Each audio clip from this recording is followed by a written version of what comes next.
हाँ, तो कल हमने देखा था कि बच्चों का जो 85% तक ब्रेन डेवलपमेंट है वो 6 तक हो जाता है, बिफोर 6। तो इसीलिए जो हम समझते हैं कि ये छोटे बच्चे होते हैं प्री स्कूल, इनके तरफ इतना ध्यान देने की जरूरत नहीं होती है, या फिर ये स्कूल में जाए कोई एक्टिविटीज करे वो इतना इम्पोर्टेंट नहीं होता है, पर ऐसी बात नहीं है। वो जो टाइम पीरियड है वो इक्वली इम्पोर्टेंट होता है, क्योंकि उसी समय बच्चों का ज्यादातर ब्रेन डेवलप हो जाता है। फिर हमने देखा था कि लिटरेसी और न्यूमरेसी के ऊपर ज्यादा फोकस किया गया था, ताकि बच्चे 3rd स्टैंडर्ड तक अच्छे से लिखना, पढ़ना, साथ ही साथ थोड़ा बहुत मैथ्स कर पाए। और वो हमने देखा था कि आंगनवाड़ी के बारे में हमने पढ़ा था कि जो टीचर्स होंगी वहाँ की वो वेल ट्रेन्ड होनी चाहिए, और वो क्लासरूम्स जो होते हैं आंगनवाड़ी के वो बहुत अच्छे होने चाहिए। लाइब्रेरी के बारे में हमने देखा था कि बहुत digital library, public library, school library होनी चाहिए। वहाँ पे किस तरीके का बुक्स या मटेरियल अवेलेबल होना चाहिए कि they have focused more on flexible and multi-level play-based, activity-based, inquiry-based learning, and it will include all the kind of craft, drama, art, music, so that उनके सारे डोमेन्स उनके डेवलप हो, जो physical, motor, cognitive, socio emotional, ये सारे domains develop होने के लिए उन्होंने ये करिकुलम, मतलब ये इस तरह से हमें लेना चाहिए। एंड उसके लिए ईसीसी भी जो करिकुलम फ्रेमवर्क एनसीएफ है वो भी करिकुलम बना रहे हैं, जो 0 to 3 दो करिकुलम में बन रहा है, दो स्टेजेस में, which is 0 to 3 and 3 to 8 years old. So main focus is basically on the development of all the faculties of the child. I think this was for the first one. And second में तो मोर और less उन्होंने literacy और numeracy के ऊपर ही ध्यान दिया है, और साथ ही में उन्होंने ये बोला है कि जो कुछ बच्चे रेडी नहीं होते हैं उनके लिए एक मॉड्यूल तैयार किया जाएगा। वो मॉड्यूल, अगर कोई बच्चा जा रहा है फर्स्ट में नेक्स्ट ईयर और हमको पता है कि वो बच्चे के ये कुछ स्किल्स है जो डेवलप नहीं हुए हैं, तो हम ऐसा बच्चा सीधा फर्स्ट स्टैंडर्ड में नहीं जाएगा, तो वो जो भी स्किल्स है उसमें शेप्स, नंबर्स, साउंड्स, ड्राइंग, जो कुछ भी है वो सब मतलब कंपाइल करके वो एक मॉड्यूल बनाया जाएगा जो वो चाइल्ड कंप्लीट करेगा, और उसके बाद वो जाएगा फर्स्ट स्टैंडर्ड में। And they have also focused on the health part of the child. The child should have healthy breakfast or proper meal, and proper health checkups will be there. Periodic health checkup. So I think yeah, and the mixed age group they have appreciated, which we discussed yesterday, and we were also doing the same in our school before lockdown. तो एक friend अपने friend के साथ ही बहुत अच्छे से सीख सकता है, तो उस चीज को उन्होंने इनकरेज किया है, तो ये बात हमने देखी थी। और आई थिंक हो गया है। yes sir. Okay, so today then we can pick up where we left off yesterday. तो फर्स्ट एंड सेकंड सेक्शंस हम लोगों ने कंप्लीट कर लिए थे, अभी आज से हम लोग थर्ड सेक्शन चेक करेंगे। So just to give you an idea, it's already mentioned here, but you can see dropout rates are very high for children studying in school, and as a city where previously इतना ज़्यादा हम लोग education को इस हिसाब से नहीं लेते थे कि you know it's a do और डाई सिचुएशन, बट देन जब से हम लोगों ने उस तरह से एजुकेशन को लेना शुरू किया है, तब से even the suicide rates in Amravati have increased. So that was unprecedented. तो अमरावती जैसे शहर में जहाँ normal life is quite easy going and so on, वहाँ पर भी एक ऐसा फिगर ऊपर आना is not very natural, is not very good. तो this is the case in the whole country, and people have been trying to find out ways in which this can be handled. So curtailing dropout rates, curtailing depression, curtailing mental health cases जो आगे के sections में भी discuss हुआ है, this has become very important, and उसके भी strategies RTE में उन्होंने study किए हैं. So yeah, Rohini ma'am and Ujjwala ma'am, up to you. Yeah, thank you, sir. Good afternoon, everyone. Good afternoon. So today we'll start from the third point. So curtailing dropout rates and ensuring universal access to education at all levels. We'll first start with the 3.1 point. So one of the primary goal of schooling system must be ensure that children are enrolled and are attending schools. So through initiatives such as Sarva Shikshan Abhiyan, now the Samagra Shiksha and the Right to Education Act, India has made remarkable strides in recent years in attending new universal enrollment in elementary education. However, the data for later grades indicate some serious issues in retaining children in schooling system. The GR for grades 6 to 8 was 90.9%, while for grades 9th and 10th and 11th and 12th it was only 79.3% and 56.5% respectively, indicating that a significant proportion of enrolled students drop out after grade 5 and especially after grade 8. So as per the 75th round household survey by NSSO in 2017 and 18, the number of out of school children in the age group of 16 to 17 years is 3.22 crore. It will be top priority to bring these children back into the education fold as early as possible and to prevent further students from dropping out, with a goal to achieve 100%. So gross enrollment ratio in preschool to secondary level by 2030, and a concentrated national effort will be made to ensure universal access and afford opportunities to all children of the country to obtain quality holistic education, including vocational education for preschool to grade 12. So जो 3.1 point है उसमें उनका कहना ऐसा है कि कक्षा 6 से 8 का जो जीआर था वो ऑलमोस्ट 90.9% था, जबकि कक्षा 9th और 10th और 11th और 12th तक का केवल 79.3% और 56.5% था respectively.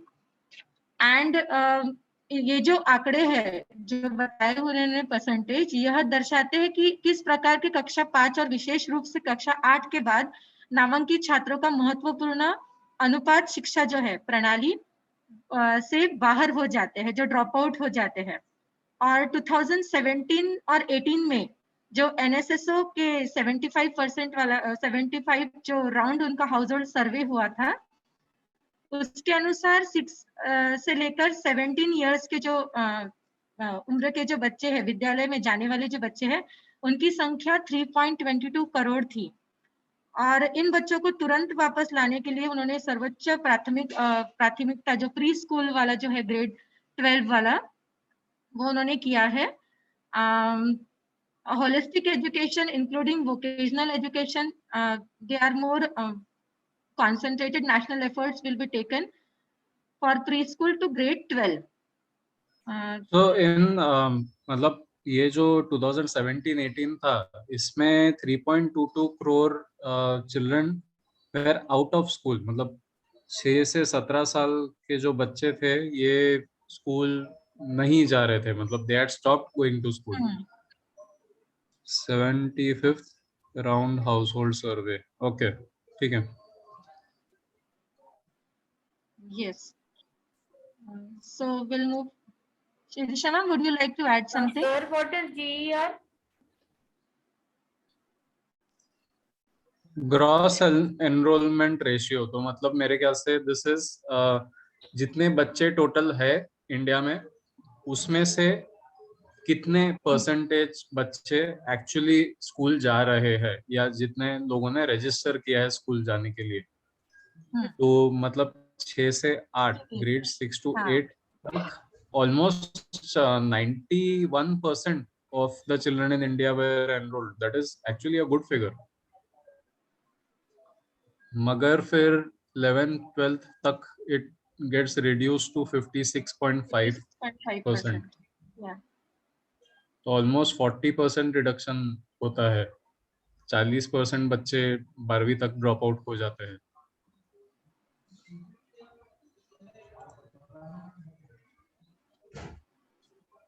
Okay. Yes, Rohini ma'am, the same thing I wanted to say कि एक एज ग्रुप होता है कि जैसे सभी जो बचपन में होता है कि अगर हम देखें कि निचले तबके के जो लोग हैं वो भी अपने बच्चों को स्कूल भेजना शुरू तो करते हैं, पर वो कंटिन्यू नहीं रख पाते हैं। उनके कुछ रीजंस होते हैं मे बी, तो वो चाहते हैं कि इस चीज को हम लोग जो बच्चे बाहर निकल जाते हैं वो कम से कम हो, ऐसा हम लोग सारे बच्चों को आगे तक के कंटिन्यू एजुकेशन प्रोवाइड कर सके।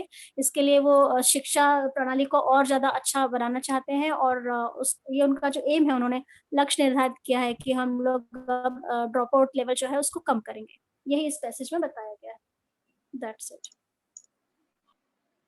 Okay, thank you, ma'am. So we'll move to the next point, that is 3.2. So there are two overall initiatives that will be undertaken to bring children who have dropped out back to school and to prevent further children from dropping out. So the first, to provide effective and sufficient infrastructure so that all students have access to safe and engaging school education at all levels, from pre-primary school to grade 12. So beside providing regular trained teacher at each stage, special care shall be taken to ensure that no school remain deficient on infrastructure support. The credibility of government schools shall be re-established, and this will be attained by upgrading and enlarging the school that already exist, building additional quality schools in areas where they do not exist, and providing safe and practical convenience and or hostels, especially for girl children, so that all children have the opportunity to attain a quality school and learn at an appropriate level. Alternative and innovative education centers will be put in place in cooperation with civil society to ensure that children of migrant laborers and other children who are dropping out of school due to various circumstances or are brought back into mainstream education. So 3 में उनका ये कहना है कि इनमें उन्होंने 2 initiatives लिए हैं। जो पहला है जिसमें बच्चों का विद्यालय में वापसी और आगे के बच्चों को ड्रॉप आउट होने से रोका जा सकता है। तो उनका जो पहला इनिशिएटिव उन्होंने जो लिया था वो था कि जो पर्याप्त बुनियादी ढांचा जो उन्होंने प्रदान करता है ताकि सभी बच्चों को इसके माध्यम से प्री स्कूल से कक्षा 12वीं तक सभी सत्रों पर सुरक्षित और आकर्षक स्कूल प्राप्त हो सके, जिसमें जो एजुकेशन जो उन्हें दिया जाएगा वो एक अलग ही अट्रैक्टिव इफेक्ट दिया जाएगा, जिससे बच्चों को इंटरेस्ट और डेवलप हो सके। जहाँ स्कूल नहीं है वहाँ अतिरिक्त गुणवत्ता स्कूल बनाकर और छात्रों को, विशेषकर बालिकी छात्रों को छात्रावासों तक सुरक्षित और व्यवहारिक पहुंच, जो भी उन्हें सेफ्टीज वगैरह उन चीजों का भी उनके तरफ ध्यान दिया जाएगा, और सभी बच्चों को अच्छे स्कूल में जाने का अवसर मिलेगा। जो प्रवासी मजदूर होते हैं, जैसे जो ज्यादा करके माइग्रेट होते हैं from one place to another, तो ऐसे बच्चे अगर वो विविध परिस्थितियों से स्कूल छोड़ने वाले होते हैं या फिर उनको छोड़ना पड़ता है, तो ऐसे बच्चों को जब हम वापस कहीं और से आकर वो कोई स्कूल ज्वाइन करते हैं तो उनको मेन स्ट्रीम में एजुकेशन में फिर से लाने के लिए भी उनको उनका जो भी मिस आउट हो गया है उस पार्ट को उन्हें फिर से एक्सप्लेन किया जाएगा, ताकि वो फिर से उस जो उनका ड्रॉप आउट हुआ है जो पार्ट वो मिस ना हो, तो फिर से उनको ब्रॉड बैक किया जाता है मेन स्ट्रीम एजुकेशन में। आई थिंक यहाँ जो alternative and innovative education centres लिखा है, इसका एक एग्जांपल वर्धा की जो एक नई तालीम स्कूल करके है, this is I think a very good example, क्योंकि उसमें वो लोग उनका मोटो ये है कि from soil to platter and beyond. तो मतलब पूरा सिंस वो एरिया में एग्रीकल्चर वाले एग्रीकल्चरल फैमिलीज ज्यादा है एंड फार्मर बैकग्राउंड से ज्यादा होते हैं लोग, तो वहाँ एजुकेशन भी उसी तरह से दिया जाता है कि साइंस वगैरह सब कुछ उनको एग्रीकल्चर के थ्रू ही पढ़ाया जाता है। तो पूरा सीड से लेके सोइंग, बीज बोना, उसका हार्वेस्ट करना, फिर उसे सब कुछ पकाना वगैरह ये सब करके and washing it and the whole process, मतलब soil to platter and beyond, वो पूरा प्रोसेस के थ्रू उनको सब कुछ सिखाया जाता है। तो even small children like grade 1 grade 2 वगैरह के बच्चे भी, प्री स्कूल के बच्चे भी फार्मिंग करते हैं वहां पर।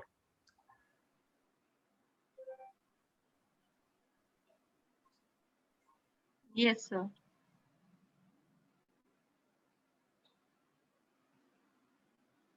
Okay. We'll move to the third point now. That is 3.3.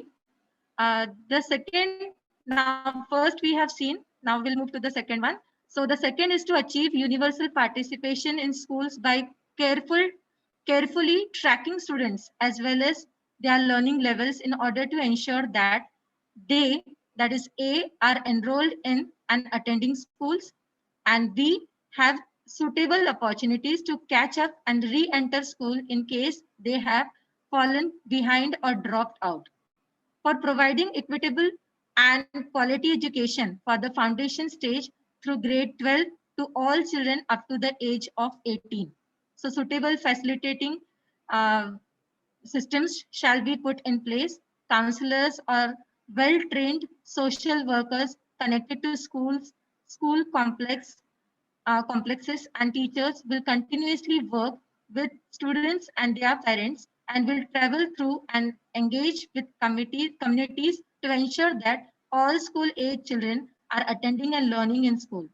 Trained and qualified social workers from civil society organizations, departments of social justice and empowerment, and government functionaries dealing with empowerment of persons with disabilities at the state and district level could be connected to schools through various innovative mechanisms adopted by state UT government to help in carrying out with this important work. So this was the second which they are going to work out. So इसमें उनका कहना ऐसा है कि जो दूसरे school के जो सभी बच्चे होते हैं सहभागिता सुनिश्चित होना चाहिए, सभी बच्चे जो है वो पार्टिसिपेट करना चाहिए उनके तरफ, और इसके लिए हमें विद्यार्थियों पे एक ट्रैकिंग करनी होगी, साथ साथ उनके सीखने के स्तर पर भी नजर रखनी होगी ताकि वह सुनिश्चित किया जा सके जैसे स्कूल में दाखिला होने के बाद में, उनका एडमिशन होने के बाद में क्या वो उपस्थित हो रहे हैं कि नहीं, ड्रॉप आउट बच्चों के जो लौटने और यदि वे पीछे रह गए हैं तो उन्हें पुनः यानी जो प्री उनका जो एजुकेशन है या फिर जो उनका पार्ट मिस हो चुका है उस धारा से जोड़ने के लिए उन्हें पर्याप्त सुविधाएं उपलब्ध करके देनी होगी। उसके साथ में फाउंडेशन जो होता है जैसे foundation stage from pre nursery to standard 12 तक की स्कूली शिक्षा के जरिए 18 वर्ष की आयु तक सभी बच्चों को समान गुणवत्ता वाली शिक्षा प्रदान करने के लिए बुनियादी सुविधा उपलब्ध कराई जाएगी। तो ये उनका उसके पीछे मोटो है कि सभी बच्चों को सेम गुणवत्ता में रखेंगे, समान गुणवत्ता में रखेंगे और इसके साथ ही सुनिश्चित किया जा सके कि सभी विद्यार्थी विद्यालय आए हैं और सीख रहे हैं कि नहीं, क्या वो लोग डेली उनका अटेंडेंस है, ट्रेंड और क्वालिफाइड जो सोशल वर्कर्स और from civil society organisation department जो है और social justice and empowerment and government, फिर functionary dealing with empowerment of persons disabilities at the state and district levels, जो विभिन्न नवीन तंत्रों से माध्यम से जो आवश्यक कार्य है वो करने के लिए स्कूलों में जुड़े हो सकते हैं, वो लोग इससे ज्वाइन हो सकते हैं। रोहिणी मैम, तो हेल्प हम ये जो Yes. सेक्शंस है ना, ये सारी चीजें अगर हम लोग समराइज कर सके तो it is better instead of reading it completely, क्योंकि the whole purpose of this is to have a discussion. तो जहां पर भी अगर कुछ नहीं समझ में आता है तो हम लोग उसके ऊपर जरूर ज्यादा डिस्कस करेंगे। But then, as far as the Yes, sir. policy is concerned, we'll go through whatever is more related to us and more beneficial to um, like things where we may need to change or things that concern us more. हाँ हाँ तो इसमें I think one thing I just add कि अभी का जो situation है, इन लोगों ने क्यों ये स्टेप लिया है, तो it is not backward class.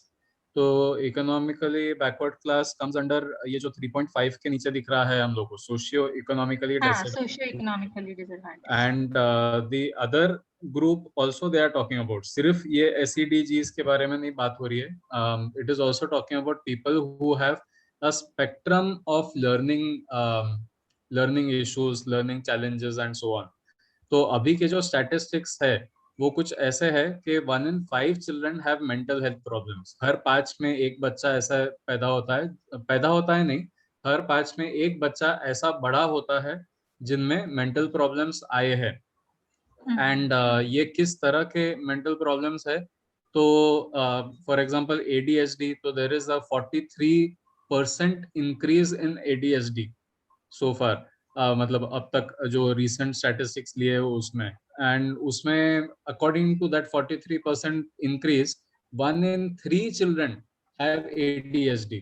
1 in 5 में मेंटल हेल्थ प्रॉब्लम्स मतलब जो सीरियस प्रॉब्लम्स है, and 1 in 3 children have some or somewhere on the ADHD spectrum, कि उनको या तो ऐसा ADHD है जो बहुत इजीली डिटेक्ट नहीं होता है, या फिर उनके पास में इतना मतलब उनका ADHD इतना सिवियर है कि इट हिंडर्स देयर वर्किंग, मतलब वो लोग प्रोडक्टिवली काम नहीं कर सकते, उतना ज्यादा ADHD है।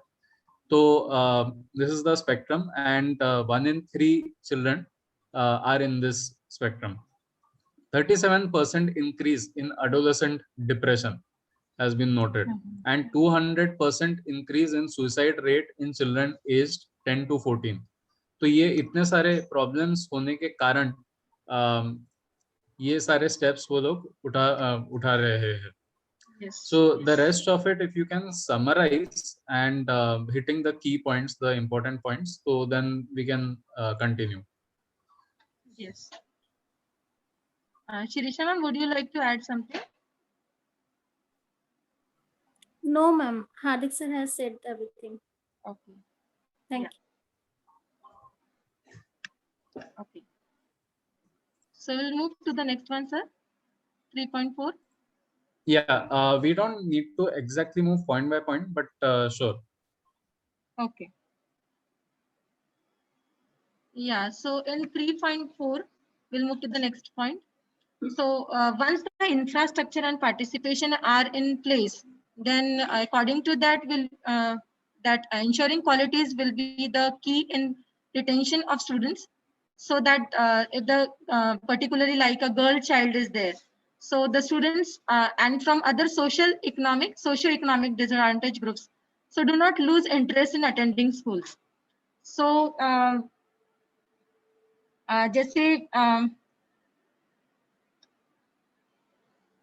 जो कक्षा की गुणवत्ता या फिर सुनिश्चित करने के लिए काम करना होगा, जैसे छात्र होते हैं, कक्षा जोड़े रखना एक महत्वपूर्ण काम होगा। तो this will require a system of initiatives of deploying teachers with knowledge of local language to areas with high dropout rates, as well as overhauling the curriculum to make it more engaging and useful. So इसके लिए दूसरा यह है कि school में विशेष रूप से जैसे लड़कियां और सामाजिक आर्थिक रूप से जो वंचित समूह होता है विद्यार्थियों का, और उनके माता पिता स्कूल में भागीदारी के प्रति अपने रुचि न खोए, जैसे जिनको इंटरेस्ट है, अगर वो ना रुचि खोए, इसके लिए एक मौजूद चैनल और स्थानीय भाषा के ज्ञान से साथ उत्कृष्ट शिक्षकों के लिए प्रोत्साहन प्रणाली होती है, आवश्यक होनी होगी, जिससे उन क्षेत्रों में जो बच्चे होते हैं या फिर जो उनके जो पेरेंट्स होते हैं, जहाँ पे वो बच्चे ड्रॉप आउट होते हैं, ऐसे बच्चों की तरफ विशेष रूप से ध्यान दिया जाएगा, अधिक रहेगा उनके तरफ। तो ये जो हमारा 3.4 पॉइंट है, उसमें उन्होंने जो प्रोत्साहन प्रणाली है उसके ऊपर ज्यादा जोर दिया हुआ है। और सामाजिक आर्थिक रूप से जो वंचित समूह होते हैं, जैसे कुछ विशेष रूप से जो लड़कियां या फिर सामाजिक आर्थिक रूप से जो ऐसे कुछ वर्ग होते हैं जो वंचित रहते हैं, उनके जो माता पिता होते हैं जो स्कूल में भागीदारी के प्रति अपनी रुचि ना खोए, ऐसे लोगों के लिए हमें स्पेशली उनके प्रणाली की तरफ ध्यान देना है, आवश्यक होगा, ध्यान देना आवश्यक होगा। और उनको ड्रॉप आउट ना हो, इसकी विशेष रूप से अधिक एक क्या बोलेंगे, आवश्यकता, ध्यान देने की आवश्यकता होगी। Okay, so I think I'll just summarize this section. तो ये सारी चीजें बेसिकली वो चीजें जो इग्नोर होते जा रही है इतने सालों से, उन सब एरियाज को टारगेट किया जा रहा है। तो जैसे जेंडर बायस्ड एजुकेशन होता था, या फिर सोशियो इकोनॉमिकली डिसएडवांटेज एजुकेशन के वजह से जो गैप बढ़ते जा रही थी, एंड उसके वजह से अब नाउ इमेजिन दिस के this is like a cycle. तो ये साइकिल ऐसा है कि अगर हम लोग एजुकेशन सिर्फ उनका ही करते हैं जो ऑलरेडी अफ्लुएंट है, जो ऑलरेडी अमीर है या फिर अपर मिडिल क्लास के है, and everyone else is ignored, तो देन उसके वजह से आगे के जो एजुकेशनल चेंजेस आएंगे वो भी उसी तरह से पॉलिसीज बनेगी कि उन्हीं लोगों को और ज्यादा उसका लाभ हो। तो now we are taking a step back and we are revising things so that इसका एजुकेशन में जो चेंजेस आएंगे या फिर एजुकेशन जिस तरह से होगा उसका बेनिफिट हर किसी को होना चाहिए। तो इसलिए जो नेक्स्ट पॉइंट भी है, जो नेक्स्ट पॉइंट है उसमें भी वो लोग यही बोल रहे हैं कि मल्टीपल पाथवेज इन लर्निंग होने चाहिए। मल्टीपल पाथवेज मतलब एक ही तरह से लर्निंग हर किसी का नहीं होगा, जहाँ जरूरत पड़े वहां से थोड़ा बहुत चेंजेस हम लोग कर सकते हैं। तो just because there is a text book in front of you, तो पूरी की पूरी टेक्स्ट बुक वैसे के वैसे बच्चों को पढ़ाना रटाना वगैरह ऐसा नहीं होगा। डिपेंडिंग ऑन जहाँ जितनी नीड है उतना टाइम उस पर स्पेंड करके उसको पहले सॉल्व किया जाएगा, एंड अब्जॉर्प्शन रेट वगैरह भी देखा जाएगा। Now coming to open and distance learning, तो जहाँ ऐसे लगा कि कुछ स्टूडेंट्स ऐसे जहाँ तक एजुकेशन पहुंच नहीं पा रही है, there are stories all the time. Stories मतलब we know this for a fact, काफी ऐसे विलेजेस है, काफी ऐसे गांव है जहाँ पर इलेक्ट्रिसिटी भी नहीं थी लास्ट ईयर तक, and even now there are a few villages जहाँ पर इलेक्ट्रिसिटी नहीं है। तो उन जैसे जगह में एंड उन जैसे शहरों में, सॉरी विलेजेस में, गांव में एजुकेशन किस तरह से जाएगा। तो there are state open schools, there is NIOS, that is national institute of open schooling. तो ये NIOS का भी I just wanted to clarify कि बहुत मिसकंसेप्शन है। लॉट ऑफ पीपल थिंक कि NIOS सिर्फ उनके लिए है जो लोग दिमाग से बीमार है या फिर यू नो जो बहुत गरीब है या ऐसा कुछ। NIOS के बारे में ऐसा कुछ भी नहीं है। NIOS is just an open schooling. Page 1 of NIOS tells you कि किसी भी इंस्टीट्यूट ने अगर ऐसे बोला कि आपने NIOS से पढ़ाई की है एंड एग्जाम पास की है तो आपको हम लोग कैसे दे सकते हैं admission, it is a special education and so all, ऐसा कुछ भी नहीं है। द फर्स्ट स्टेज डिक्टेट्स कि अगर कोई सेग्रीगेट करता है NIOS को, SIOS को, तो फिर they are liable for prison, मतलब इम्प्रिजनमेंट, उन्हें जेल किया जा सकता है। The institute can be shut down, and it is at par with CBSE, it is at par with state board, and जो नया वाला बोर्ड निकला है, जैसे नए वाले बोर्ड्स निकले हैं मल्टीपल, जैसे MIEB is also government board today. Maharashtra international education board. तो ऐसे ये सारे बोर्ड्स जो है ये इक्विवेलेंट प्लेटफॉर्म पे है। So this is what I was talking about when I was referring to the NCF, जो नेशनल करिकुलम फ्रेमवर्क है, ये सारे बोर्ड्स NCF को फॉलो करते हैं। तो that is why all institutes are compelled to, it is mandatory for them to consider them on an equal platform. So this is about 3.5. Then ABC levels. हाँ, तो NIOS में additionally अब तक ऐसा होते आता था कि सिर्फ 9th और 10th के NIOS एंड ये स्टेट ओपन स्कूल्स दोनों में 9th और 10th का सिर्फ रहता था एंड 10th और 12th का सिर्फ रहता था। तो उसमें अभी ग्रुप्स ABC या लेवल्स ABC ऐड किए जाएंगे, तो उसमें 3rd, 5th और 8th का भी ऐड किया जाएगा। सो बेसिकली अब कोई ऐसे गुंजाइश नहीं रहनी चाहिए कि शिकायत नहीं रहनी चाहिए कि हम लोगों के पास में स्कूल्स नहीं थी तो फिर पढ़ाई नहीं हुई, या फिर we didn't have the resources इसलिए पढ़ाई नहीं हुई। तो NIOS वगैरह के through all these things will be handled. Then to make it easier for both government as well as non-government philanthropic organizations. So yeah, this is related to people who want to go for public philanthropic partnerships. This is also referred to as public private partnerships, that is PPP. तो जो पहले ऐसा था कि there were a lot of hurdles and hoops कि अगर किसी company को, किसी ऑर्गेनाइजेशन को अगर हेल्प करना रहा स्कूल सिस्टम को एस्टेब्लिश करने के लिए या फिर अपग्रेड करने के लिए, तो बहुत ज़्यादा सपोर्ट की ज़रूरत रहती थी, या बहुत ज़्यादा गवर्नमेंट रेड टेप था। तो वो सब चीज़ें यहाँ पर सॉल्व हो जाएंगे। तो there are a lot of steps that are being taken to introduce alternative models of education in taking into consideration the culture, geography, population. Demographic means जो यहाँ का population है कि how many men, how many women, how many Hindus, how many Muslims, Christians, Jewish, all this. तो culture variation, Maharashtrian, Marwadi, Gujarati, Hind, मतलब all ये जो variations है, डेमोग्राफिक्स है, इसके ऊपर ध्यान देते हुए the education will be very varied. मतलब it won't be the same like universal के बस यही सिलेबस है पूरे देश में, तो बस इतना ही पढ़ाना है। Then the next point is about involving community and alumni. तो धीरे धीरे ये एक जागरूकता आनी चाहिए और ये रियलाइजेशन आना चाहिए कि जो schools है, this is a community. The school is not just a place where you come to study, get marks and get out. It is a place where people form a community. तो वहाँ पर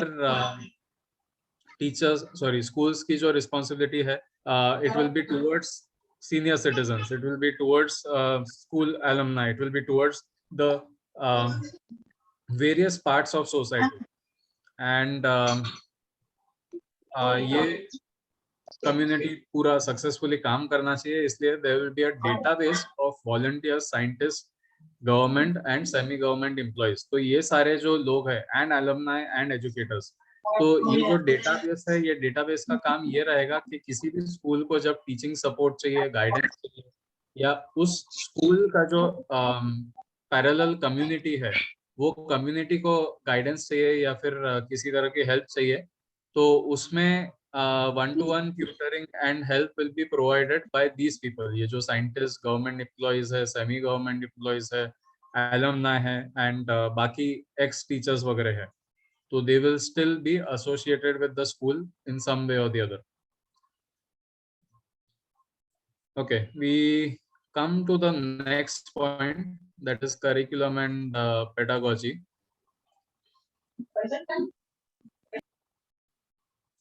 Ujjwala ma'am, are you there? Yes, sir. Thank you so much. Over to Ujjwala ma'am.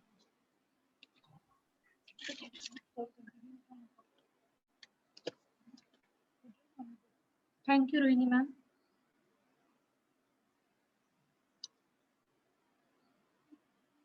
One minute, sir. Yeah, sure.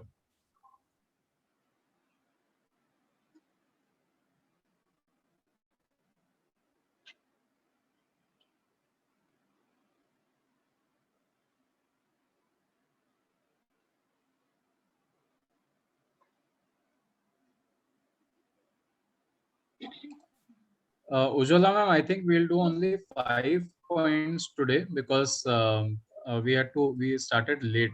So Yeah. tomorrow we'll ensure कि हम लोग बराबर time पे शुरू करें एंड सारे फिर बाद में हम लोगों का कैलकुलेशन फिर और एक्यूरेट रहेगा. ओके सर, मुझे भी ऐसा ही लगा कि अभी स्टार्ट नहीं होगा इसलिए मैं रिलैक्स हो गई. ओके, तो अभी हम 4th पॉइंट के ऊपर फोकस करेंगे. Good afternoon everyone. Good afternoon. तो 4th नंबर का पॉइंट है स्कूलों में पाठ्यक्रम और शिक्षण शास्त्र अधिगम समग्र, एकीकृत, आनंददायी और रुचिकर होना चाहिए. जैसे कि इंग्लिश में बताया है, होलिस्टिक डेवलपमेंट ऑफ लर्नर्स.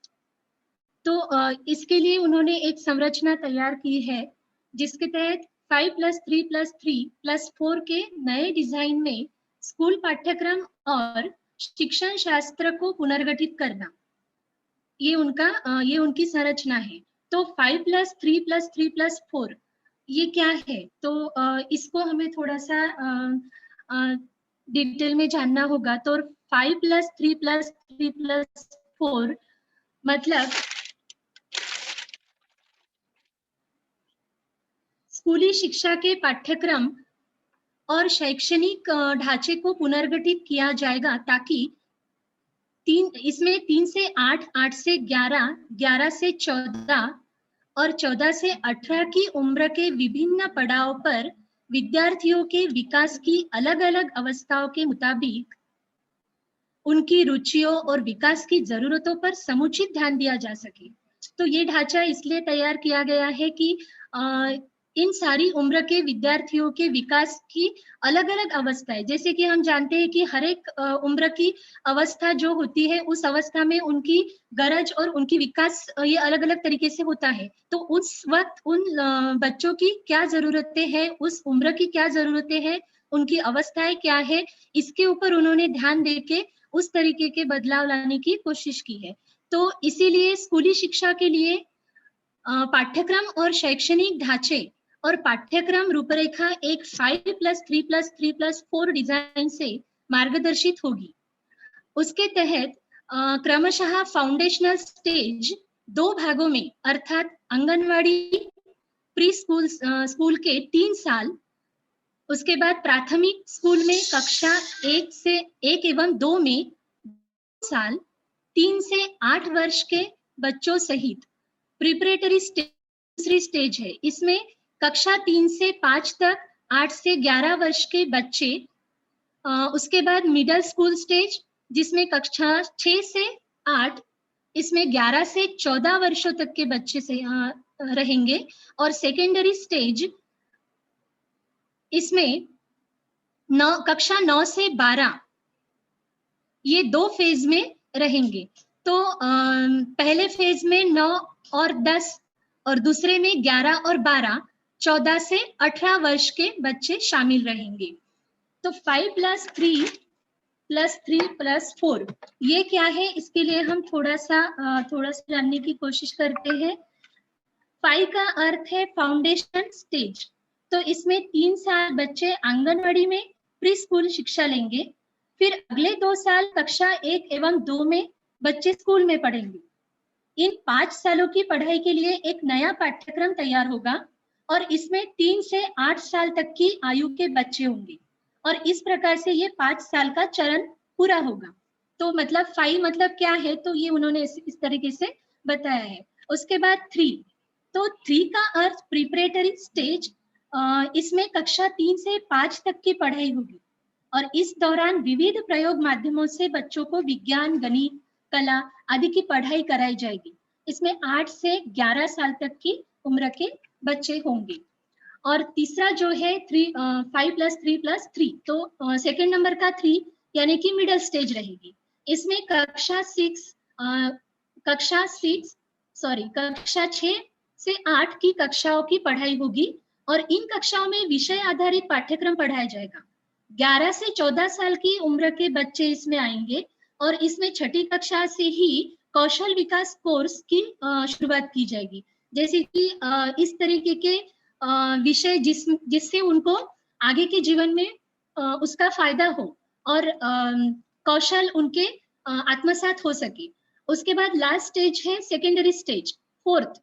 तो इसमें कक्षा 9 से 12 की पढ़ाई 2 स्टेज में होगी, विषयों में जिसमें विषयों का अध्ययन कराया जाएगा और इसमें विषयों को चुनने की आजादी भी दी जाएगी।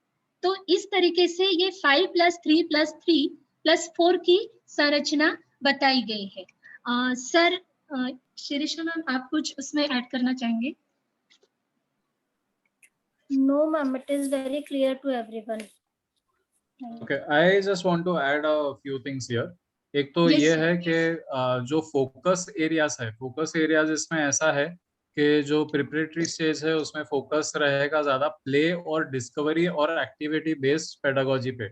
एंड ये धीरे धीरे जो आगे बढ़ेंगे, मतलब जैसे ग्रेड 1 और ग्रेड 2 तक के जाएंगे, तो फिर धीरे थोड़ा बहुत लाइट टेक्स्ट बुक्स और फॉर्मल एजुकेशन का थोड़ा थोड़ा इंट्रोड्यूस होगा, बट सब कुछ इंटरैक्टिव क्लासरूम लर्निंग के थ्रू ही होगा कि the text books, light text books बोलने का मतलब है कि इट इज नेसेसरी कि the teacher doesn't look at the text book as the basis कि बस टेक्स्ट बुक दिया है तो टेक्स्ट बुक के थ्रू ही पढ़ाना है। तो ये एक this is necessary to note. So play, discovery and activity based pedagogy. Then after that हाँ, फिर धीरे धीरे फर्स्ट स्टैंडर्ड और second standard, first grade 1 and grade 2 में reading, writing, speaking, physical education, art, languages, science and mathematics introduce होगा। Then middle में तो middle and preparatory में मोर और लेस सेम रहेगा, but with the introduction of subject teachers for learning and discussion of the more abstract concepts. तो subject teachers का concept will come from grade 3।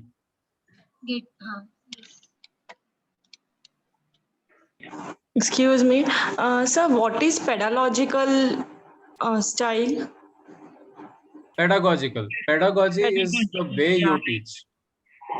Okay. So teaching method is usually referred to as pedagogy. But broadly अगर हम लोग देखते हैं इसे, तो pedagogy is not just classroom teaching method, it is related to all your resources, कि आपकी building कैसी है एंड आप वो बिल्डिंग इंफ्रास्ट्रक्चर यूज कैसे करते हैं, फिर बाद में जो क्लासरूम में आप किस तरह से इंटरैक्ट करते हैं, क्या टीच करते हैं, क्या रिसोर्सेज यूज करते हैं टीच करने के लिए, all this together forms a pedagogy. Okay, thank you. Okay, thank you, sir. So yeah, now another very important point, कि जैसे जैसे बच्चे बड़े होंगे, जो मिडिल स्टेज वगैरह में रहेंगे, तो उसमें सॉरी मिडिल स्टेज के बाद, that is the secondary stage, तो it will be 4 years of multi disciplinary study building on subject oriented pedagogical and curricular style of middle stage. तो मिडिल स्टेज में जहां हम लोग पेडागोजी इंट्रोड्यूस, मतलब pedagogy पे ज्यादा ध्यान देते हैं, सेकेंडरी में now along with the pedagogy you also have multi disciplinary study. मतलब जरूरी नहीं है कि सब लोग जैसे पहले मतलब अब तक ये होता है ना कि कॉलेज में you have fisheries, you have IT, you have engineering and you have polytechnic and all these things. तो उसी तरह से ये 9th से ही शुरू हो जाएगा, 9th 10th से ही you will have multidisciplinary studies। तो जिसको आर्ट लेना है वो आर्ट ले सकता है, जिसको फॉरेन लैंग्वेजेस लेना है फॉरेन लैंग्वेजेस ले सकता है, एंड सो ऑन। तो ये मल्टीडिसिप्लिनरी 9th से ही शुरू हो जाएगा and there will be a greater flexibility and choice of subjects. तो अब तक जो सिर्फ 4 स्ट्रीम 3 स्ट्रीम रहते थे वो चेंज होके there will be a higher flexibility के एक आध दो सब्जेक्ट्स आप रिप्लेस करके दूसरे कोई सब्जेक्ट्स ले सकते हैं and so on. And along with that, greater critical thinking, greater depth and greater attention to life aspirations is also going to have a prominent purpose in this time. Critical thinking is one of the 21st century skills. Greater depth जो philosophical knowledge है, then the way you think about life, the way you think about your life, ये सारी चीजें 9th और 10th में ज्यादा important तरीके से introduce की जाएगी। Yeah, I think that's it. Yes. So 4.3 we can finish and then we can conclude today. Okay, sir. 4.3 उपरोक्त चरण विशुद्ध रूप से पाठ्यक्रमनीय और शैक्षणिक है, जिन्हें कुछ इस तरह से डिजाइन किया गया है ताकि बच्चों के संज्ञानात्मक विकास के अनुरूप विद्यार्थियों का सीखना हो सके। ये चरण राष्ट्रीय और राज्य शिक्षा क्रमों और सीखने सिखाने की रणनीतियों के विकास को मार्गदर्शन देने में मदद करेंगे, लेकिन इनका प्रभाव भौतिक अवसंरचना पर नहीं पड़ेगा। तो ये जो चरण बताए हैं,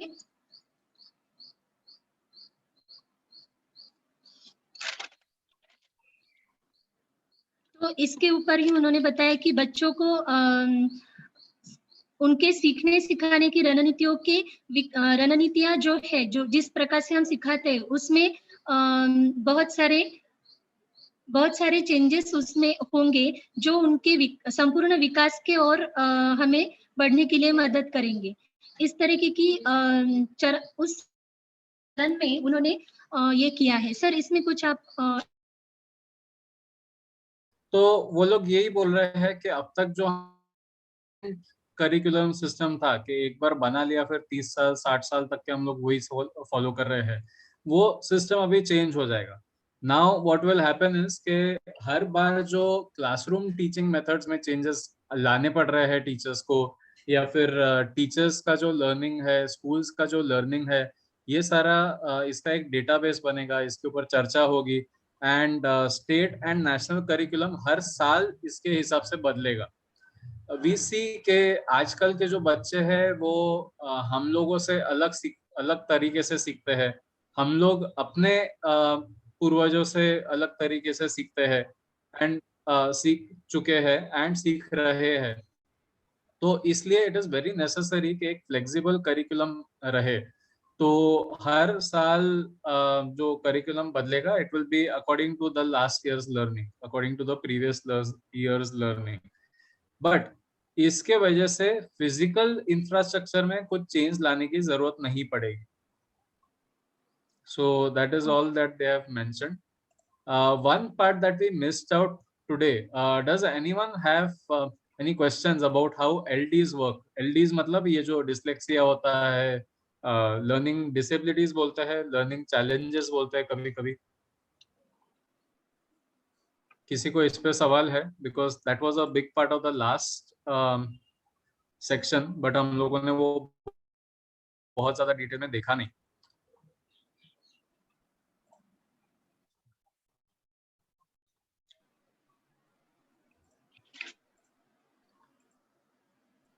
So all the teachers know what is ADD, what is dyslexia, what is होता क्या है, बच्चे किस तरह से दिखते हैं and so on.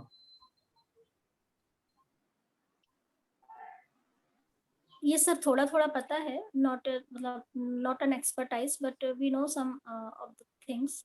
लाइक लिखने में प्रॉब्लम होता है, हैंडराइटिंग देखकर बहुत बार समझ में आ जाता है कि बच्चे को कुछ प्रॉब्लम है। कुछ लेटर्स उल्टे लिखते हैं, बी और डी में कंफ्यूजन होता है, मिरर इमेज लिखते हैं कुछ चीजों का। और we had the workshop of Sonal yeah, Kare, Dr. Sonal Kare. we had the workshop. Okay. ठीक है. So just to very quickly summarize that part के जो ये जो learning disabilities है, these are very important to study in today's world because जो statistics बता रहा है वो statistics के हिसाब से अभी उल्टा हो चुका है. उल्टा ये हो चुका है कि it is very unnatural if your child does not have a learning disability. Now in today's world this is the situation कि जो लोगों को कुछ ना कुछ लर्निंग डिसेबिलिटी नहीं है, ऐसा बहुत रेयर केस है. Most of the people have ADD, most of the people have ADHD, most of the people have dyslexia, most of the people have dyscalculia. And ये जितने भी डिसेबिलिटीज है, one very important thing to remember, ये on off switch जैसे नहीं है कि you either have it or you don't have it. The question is how much do you have it?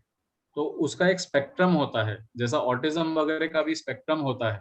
There are people who you can look at and आपको as adults and आपको ऐसा लगेगा कि this person is absolutely normal, मगर उस person को उसके बचपन में उसने क्या किया है, किस तरह से चीजें उसने टैकल की है, वो उसी पर्सन को पता है. And there is a high chance कि that person is autistic. But वो स्पेक्ट्रम में, ऑटिज्म स्पेक्ट्रम में maybe that person is very low, तो वो डिटेक्ट नहीं होता है इतने easily. Same thing is the case with ADD, same thing is the case with dyslexia, dyscalculia and dysgraphia and so on. तो I think there is a section on this later on, तो हम लोग तब उसे और detail में discuss करेंगे. अब लेकिन ये पता कैसे चलता, जैसे अगर अपने बच्चों में है तो ये तो ठीक है जो मैम बोली है शिरीषा मैम, मिरर इमेज और ये जो छोटी छोटी चीजें हैं, व्हाट इज द क्या सोर्स है उसको वो धीरे धीरे उनका कम करना या वो चीज उनके इसमें से निकालना? Very very very important question and thank you for asking. मैं एक्चुअली वेट कर रहा था, why is nobody asking this. तो ये जो होते हैं they are called disabilities, but they are not disabilities. They are just a different way the brain works. So there are some people like ADD raha, attention deficit disorder, attention deficit hyperactive disorder. दोनों में the only difference is के ADD में there can be a child who is just sitting in a place and lost. Book सामने है but ध्यान कहीं और है. And ADHD में उसे आपको कभी पर्दे से नीचे उतारना पड़ रहा है, कभी बेड से, कभी कबर्ड के ऊपर से उतारना पड़ रहा है. पूरे घर में वो इतने जो फास्ट भाग रहा है कि you have to maybe sit with a net के कहीं आ जाए जाल में. तो that is ADHD. The way the brain works in all these things, for example, a dyslexic child would be someone who has trouble connecting the sounds to the letters. So as I said, this is a spectrum. तो हर किसी का dyslexia एक जैसा नहीं होता है, हर किसी का डिप्रेशन एक जैसा नहीं होता है, हर किसी का ADD एक जैसा नहीं होता है. तो it is very necessary to be very observant. And अगर आप वो बोलते हैं ना कि मैदान में अगर आप उस अजम्पशन से उतरोगे कि सामने वाला ऐसा ऐसा करेगा तो हम लोग ऐसा ऐसा करेंगे, so it doesn't work. So you have to be very observant and keep observing the different things that are happening. Like for example, autism mein children, even as they grow older, they have a necessity to ये जो OCD बोलते हैं ना हम लोग, obsessive compulsive disorder, this is one of the key features of autistic people. They prefer, they like and they are obsessed with things in a certain way. कि मुझे ये चीज यही चाहिए, मुझे ये यही कलर का चाहिए, मुझे ये ऐसा ही चाहिए. बिकॉज उनको स्टिम्युलस बहुत हाई पहुंचता है. The way they look at light, the way they look at colour, the way they listen to sound is very different. The way they feel things, जो चीज आपको सॉफ्ट एंड मशी लगती होगी वो उन्हें कीचड़ जैसी महसूस होगी. So they will get so disturbed by touching maybe even a pillow कि उन्हें ऐसा लगेगा कि वो ऐसे क्विकसैंड में है, अंदर घुस रहे हैं. So there is a very big difference between how we perceive things and they perceive things. So it is very necessary to observe के वो हर सिचुएशन में कैसे एक्ट करते हैं, कैसे बिहेव करते हैं, एंड उस हिसाब से हम लोग को we have to keep it as a continuous process. So for example a person with ADD is someone who gets diverted very quickly, topic to topic इतना ज्यादा शिफ्ट होता है. वो एक मतलब within a minute they will talk about 10 different topics which are absolutely unrelated. वो हम लोगों को अनरिलेटेड लगते हैं, but for them they are perfectly connected. उनको पूरा एक नेटवर्क दिखता है कि ये इससे ऐसे कनेक्टेड, ये इससे ऐसे कनेक्टेड, ये उससे ऐसे कनेक्टेड है. For us it is unrelated. तो then giving them these activities के आपने जो 1 मिनट में बोला, can you draw a map out of it. They are called mind maps, MIND MAPS. So mind maps are very helpful for people with ADD. For people with dyslexia,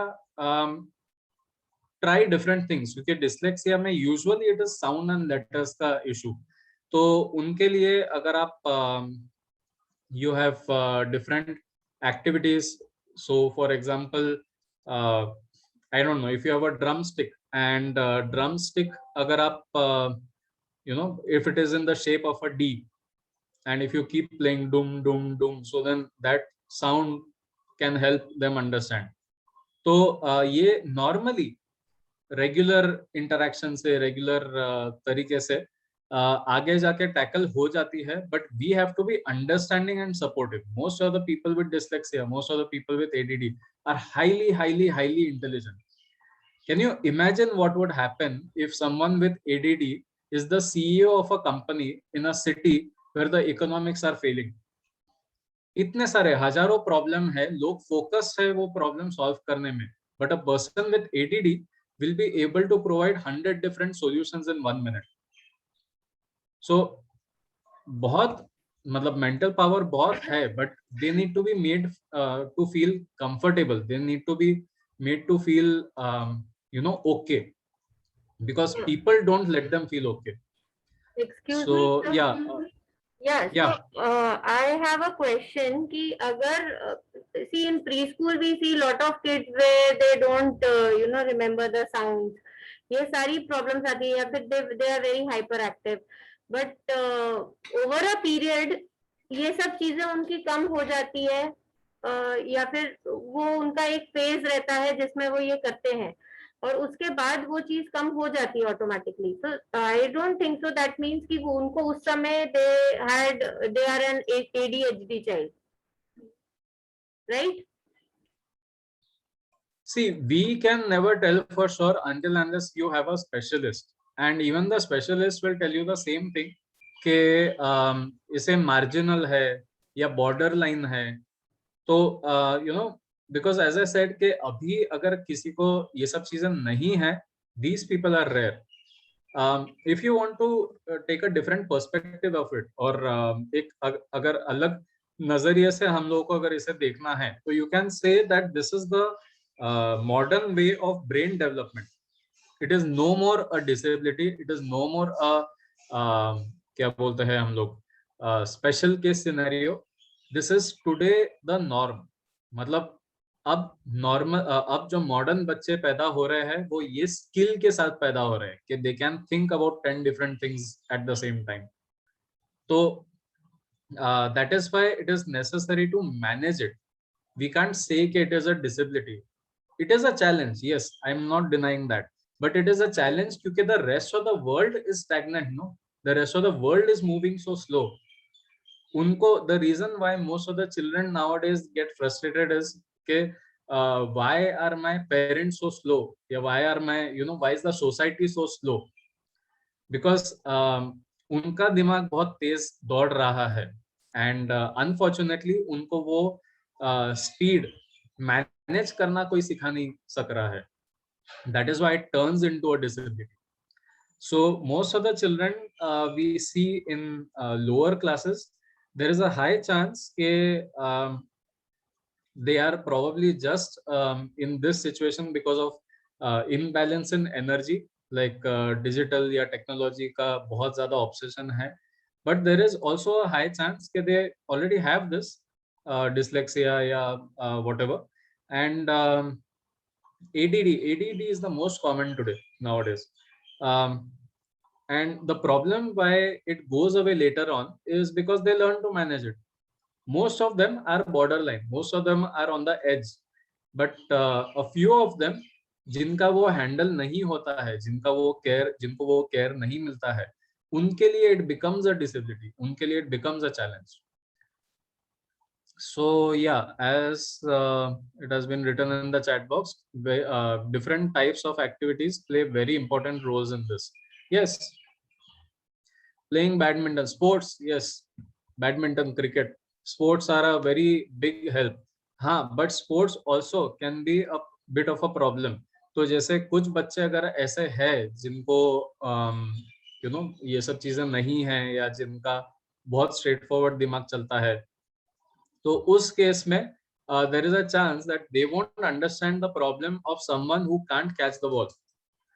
कि 2 minute पहले तो ये हम लोगों के साथ में था, और जैसे ही सामने किसी ने बैट घुमाई एंड उसके पास में बॉल पहुंचा, नाउ ही इज लॉस्ट, तो वो कैच ड्रॉप हो जाती है, तो लोग उनके ऊपर हंसते हैं, मजाक उड़ाते हैं. तो दिस इज व्हाई आगे if you see there is a lot of talk on developing sensitivity, and इसके पहले भी हम संवेदनशीलता पे काफी बात हुई है. तो it is necessary to teach sensitivity in schools nowadays. पहले ये जरूरत नहीं थी, but now we are at that point where it is necessary to teach these kind of things. So sports में थोड़ा सा ध्यान देके, badminton is a good sport because team 2 से ज्यादा एक्सीड नहीं होती है, तो it is easy to explain 1 person, maybe not 11 people.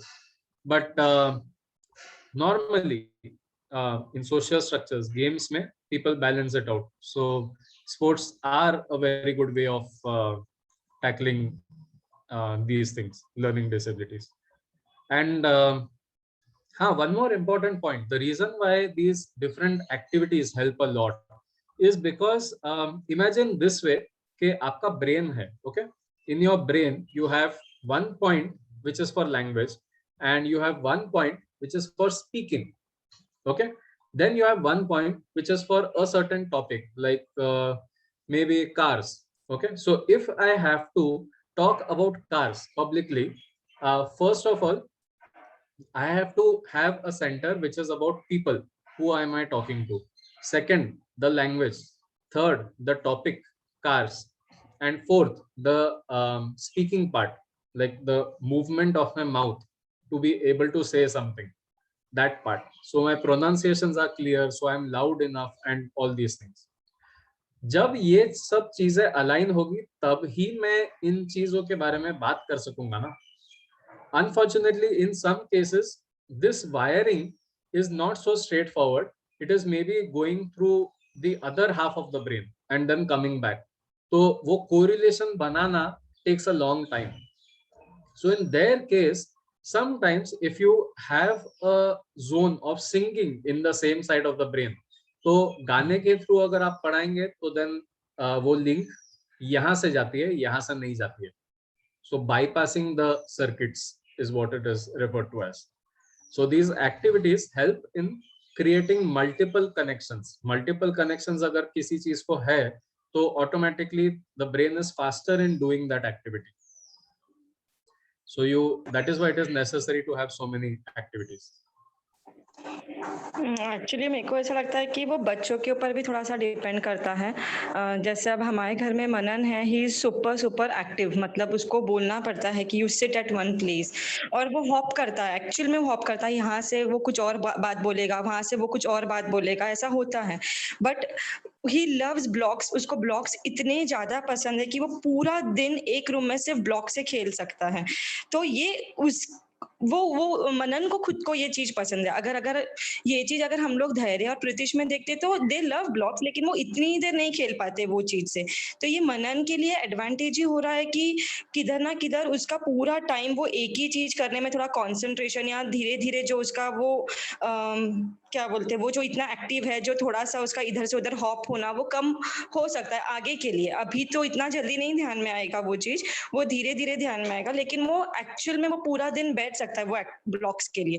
तो वो डिपेंड अपॉन द चाइल्ड, कौन सा चाइल्ड किस में इंटरेस्टेड है और वो चीज वो कितनी देर तक कर सकता है, वो भी डिपेंड करता है, ऐसा मुझे लगता है। मतलब जैसे मनन को ब्लॉक्स पसंद है तो प्रीतिश को नहीं पसंद है, प्रीतिश को कुछ और चीज पसंद है। एक्टिविटीज भी वेरी करते हैं इसमें मतलब। Yeah, so this is what this plays role in 2 points. One is the child needs to be given that time to understand how the child's own brain works. So for Manan, then this blocks wala system works very well for him, because probably that is how his brain works. And the second point is about this concept of Horme. Horme is a concept that is given by Montessori, Dr. Maria Montessori. तो उसमें वो यही है, the same thing she has put in different words, कि it is the internal calling for a certain kind of development. So for example, there are a few children who just keep running throughout the house, बस भागते ही रहते हैं। तो उनकी वो need है, it is the need for their body to do that, so that once that network, वही the same brain का structure that I was talking about, once that network is established, then the rest of the development can start happening. So every child internally, we also, even as adults, we know it internally, हम लोग को पता रहता है कि हम लोगों के लिए क्या अच्छा है, but then somewhere because of social structure, somewhere because of various other problems, हम लोग उस पर act नहीं करते हैं. So in children it is very strong, the sense of development is very strong. There are some children who just like to hold things, उनको कुछ करना नहीं है, बस पूरे घर में जाके they'll hold this, put it down, hold that, put it down, hold something else, put it down, बस उतना ही करते रहेंगे पूरे घर में. Because at that time their brain has realized that the function of grasping or gripping is necessary for them. And imagine what happens कि वो grasping और gripping का अगर function उनके दिमाग में establish नहीं हुआ है, वो network strong नहीं हुआ है, तो what happens to the actual grasping जो हम लोग knowledge के लिए use करते हैं?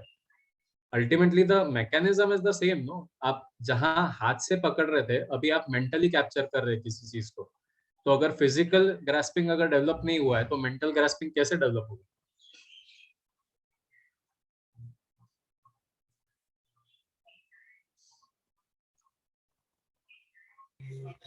Yes sir. तो जो बोल रहे थे मनन के बारे में, या फिर आपने जो बोला कि बच्चे इधर-उधर भागते रहते हैं, तो हमने भी मतलब पहले नीता मैम के साथ में बहुत सारे पेरेंट्स की काउंसलिंग होती थी, तो मैम उनको वही सजेस्ट करते थे कि आप इनको स्पोर्ट्स में डाल सकते हैं, स्विमिंग जो अच्छा रहता है, थोड़े-से जो ऑर्गेनाइज्ड स्पोर्ट्स होते हैं, उसमें आप डाल सकते हैं। वही अगर रेसलिंग में डालें तो अगर वो आपको बच्चा ज़्यादा हाइपर एक्टिव ज़्यादा नज़र आएगा।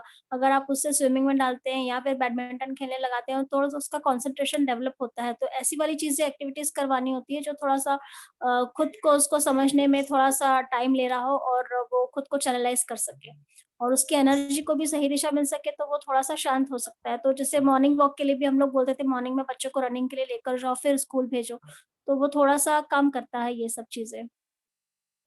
और जैसे कि मनन का बताया कि ब्लॉक्स में उसको अच्छा लगता है, तो वो ये होता है कि एक्चुअली उनका ब्रेन बहुत ज़्यादा हाइपर एक्टिव होता है। तो वो उनको अगर कुछ पज़ल मिल जाता है, तो उसमें एनग्रॉस्ड हो जाता है उनका ब्रेन, तो वो बाकी चीज़ों को छोड़ देते हैं और पूरा अपना जो एनर्जी है वो उसी चीज़ में लगा देते हैं कि इस पज़ल को मैं कैसे सॉल्व करूँ या फिर जो ब्लॉक्स हैं इसको मैं कैसे अच्छा बना सकता हूँ या फिर कंस्ट्रक्ट कर सकता हूँ। तो इसलिए उनकी बाकी एक्टिविटीज़ रुक जाती है और वो एक चीज़ पर फ़ोकस कर पाते हैं। तो दे नीड्स मोर जो उनका लेवल है क्वेश्चन लेवल्स या फिर क्विज वगैरह उनको ज़्यादा अच्छे लगते हैं। ज़्यादा अगर हार्ड लेवल का दिया तो भी उनको चलता है। That's One it more from my thing. side. Yeah, one more thing that I wanted to add, because you touched on a very important point here, is this कि ये जो चीज है उनको क्या करना अच्छा लगता है, this is a very big sign on how their brain works.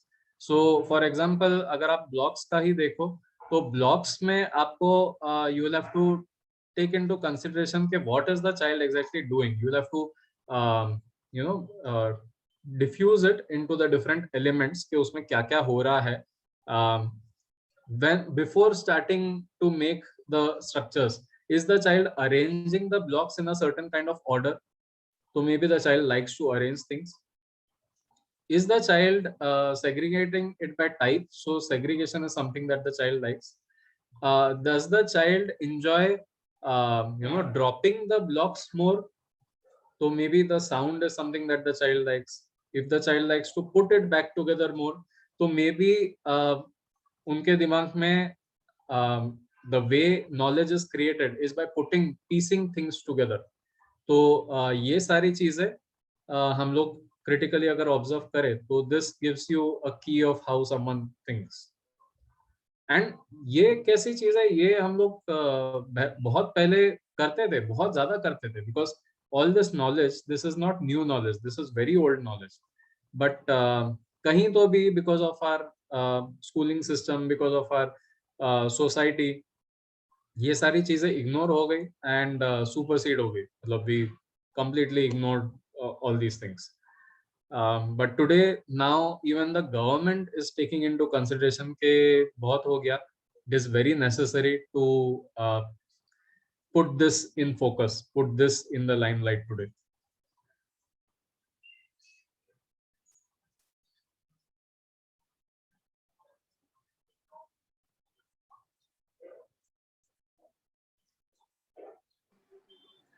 Okay. Thank you, sir. Thank you, everyone, for joining. Bye, everyone. See you all tomorrow at 1 p.m. again. Yeah, thank you. Bye, everyone.